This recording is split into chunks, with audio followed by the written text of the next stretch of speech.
Alright, well, once again, I was not able to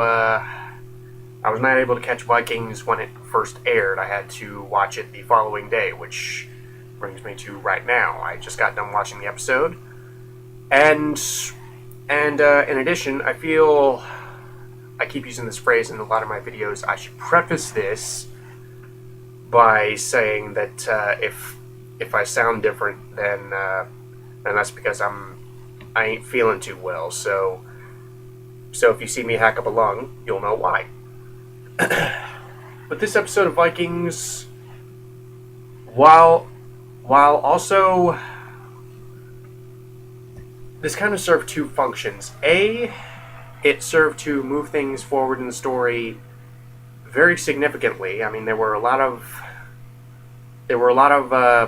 significant events narratively that happened in this episode. There was a lot of payoff, and at the same time, it served well to set up several characters and storylines that may pop up later in the season, or are likely to pop up later in the season. The plot of this episode is basically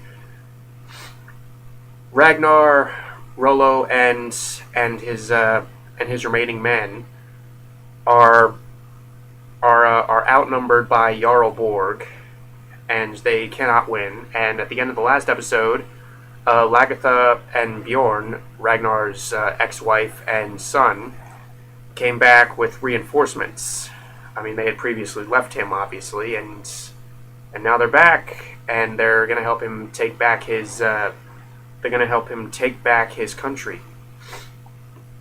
So that's the basic gist of this episode. And two things about not really just this episode, but this show in general, is that a lot of the time these episodes tend to start with a big battle, and the rest of the episode afterwards is basically just kind of dealing with the repercussions and what happens next after the battle. And that's an interesting approach. I mean, that's something you don't really see tackled too much. I mean, when it comes to action-based stories like this, a lot of the time, not much of the story is spent dealing with, okay, well, the battle is over, what happens now? How do we rebuild? Where does everyone stand? Yada, yada, yada. And that's basically what most of this episode was about after they basically drove Jarl Borg into retreat. But despite that good news, there was quite a bit of bad news and bittersweet news. The second major thing I want to talk about with this show as a whole is that this could have been just so. I know this is a pretty vague statement, but this could have been such a bad show. It would have been so easy for the creators to just go, okay, we're making a show about Vikings, and it would have been, so let's just go with the stereotypical big muscular guy wielding an axe in fur and leather and going around just killing people and getting in all sorts of battles. It would have been so easy to go that route, to go for the Viking stereotype, as it were. And this may have something to do with the fact that it's on the History Channel. This may also have something to do with this may have a lot to do with the fact that it was created by someone named Michael Hurst, who, as I understand it, was responsible for the TV show The Tudors, which I never watched, but I heard very good things about. And The Tudors looked pretty legit. And that kind of brings me to what this show does right. It does not take the easy way out when it comes to portraying these Vikings. I mean, whether or not it's completely historically accurate, I don't really think it can be argued that much that this show admirably maintains historical authenticity. Because these guys were not just like, ooh, big brutes, we go kill things. I mean, the show really takes time to develop these characters. The show really takes time to to establish these Vikings as primarily farmers, above all, farmers, villagers, and basically landowners. Ragnar himself does not really care about gold and riches, and he's basically only going on raids because A, he wants to see more of the world, he wants to expand his horizons, and B, he wants to expand his resources because obviously he has become dissatisfied with the limited number of resources when it comes to agriculture in his home village. But that does not stop him from taking his home back from Jarl Borg. Although the slippery son of a bitch got away, to quote Lethal Weapon. So Jarl Borg did not die in this episode, unfortunately. And it's not like he's an annoying character. I can't really see where they would go from here, because he has now attacked Ragnar twice. Once with Rollo on his side, and once now where he has actually taken over Ragnar's village. So I don't really know how they can really go into any new ground with this character. At least for the time being, although the promo for the next episode suggests otherwise, so I will reserve judgment until then. But like I said, the historical authenticity and the long attention to detail when it comes to establishing these characters not primarily warriors. I mean, yeah, war and fighting is obviously a big part of their culture. Hence why they treat women with a lot more respect than the Englishmen on the show. When we go to Wessex, the women don't fight. The women are not soldiers, but the Vikings treat women as shield maidens. I mean, obviously, not all women are shield maidens, but Lagertha, who I still maintain is one of the most likable characters on the show, she's a shield maiden. She can handle herself pretty well, and and taking time to establish this culture and do it justice, do it historical, authentic justice, I think makes it all the more satisfying when we do finally get to the big battles, like the one that was displayed here, and like all the ones in Season 2 before it. Yeah, it was a little too reliant on the shaky cam. I mean, I wish they'd held the camera a bit steadier, but I could still tell what was going on. The fight scenes were still... I sound like a broken record here. The fight scenes were still pretty visceral. It felt appropriately big and large scale. I didn't really detect much in the way of CGI in terms of digitally generating armies, which I think makes sense, because these are relatively small scale skirmishes when it comes to being compared to big scale battles like Troy, where there are thousands upon thousands of guys. No, these are small raiding parties. And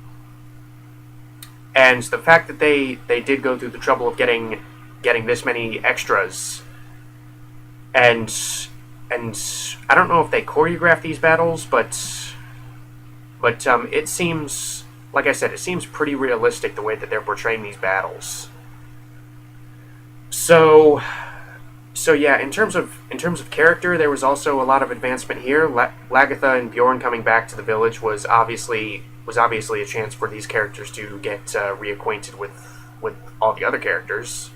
Like Ragnar, he's having second thoughts of marrying Aslaug, I think her name is, his second wife. He's having second thoughts because seeing Lagertha again, seeing how reliable she is, has really cast a lot of doubt into his mind about, like, did I make the right choice? And I thought that was handled pretty well, because it's not like he's completely rejecting his second wife. He really desperately wants to have both of them, not because he's selfish or anything, but because he genuinely loves them both. So So that presented, at face value, it could be seen as kind of a selfish, petulant conflict, but the way that they handle it in the show and the way they don't try to paint him as, the way that they have painted him so far as an honorable guy, I still think it works to an extent.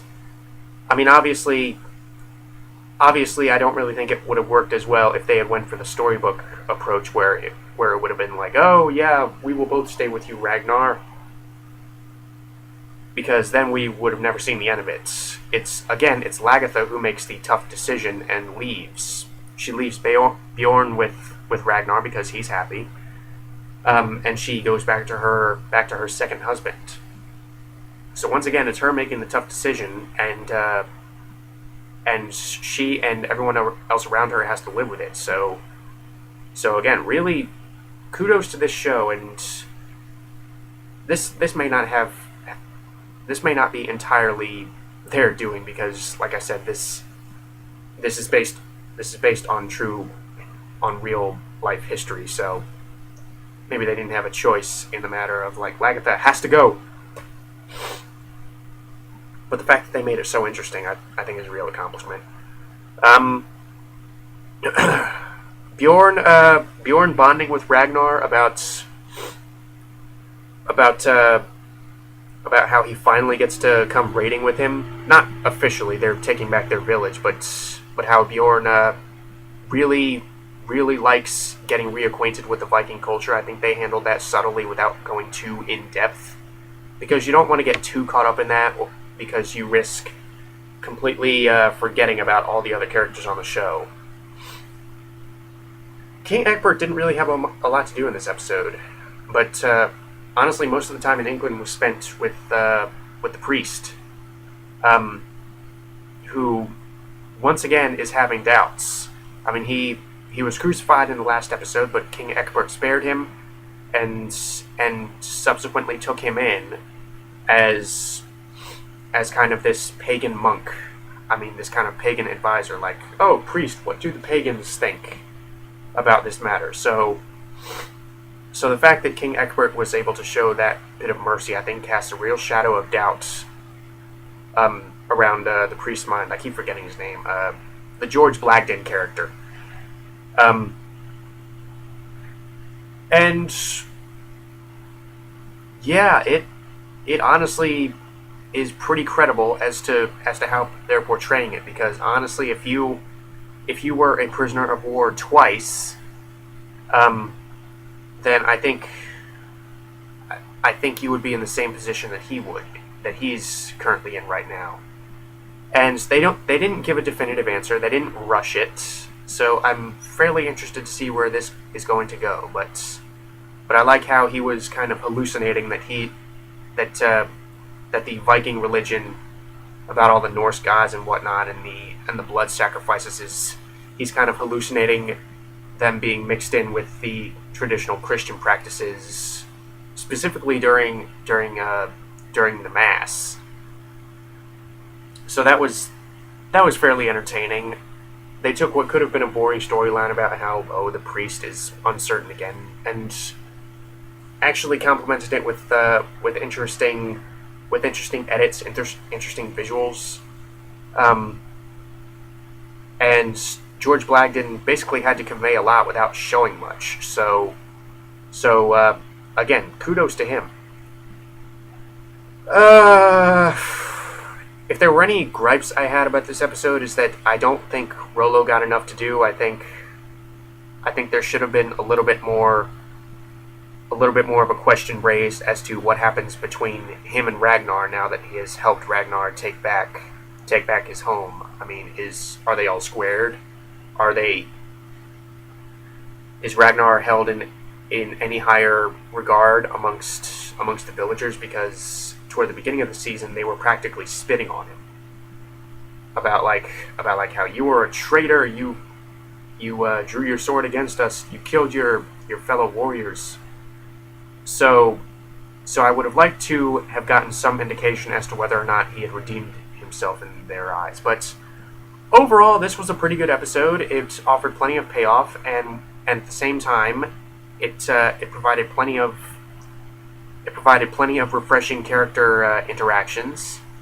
Um, I say once again, because I said this at the beginning of the season, I hope that Catherine Winnick is not off the show, because not only is she a good actress, but she's an interesting character, and she adds some much needed life to a lot of the heavier scenes. Not that she's overly perky, not that she's annoying or whatever, not that she's a comic relief. No, but I think she's a good argument for feminism in television entertainment, because she's honestly tougher than a lot of the men on the show. So yeah, I that was a bit of a moment of I digress, but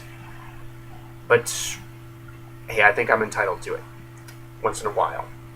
So yeah, pretty good episode. Minor issues in that some characters didn't really get this as much spotlight as I thought was needed. But the huge amount of uncertainty with some of the main characters, I thought, really made this an intriguing episode to watch. And for an episode that starts with a battle, I think it really takes some interesting characters and some interesting writing to make people want to stick around after a big battle. Because, like I said, the battle basically happens all in the first half of the episode, and then it's just kind of dealing with what happens afterwards. And with that said, they did that very well. So that's about all I got for this episode of Vikings, and later tonight is Hannibal.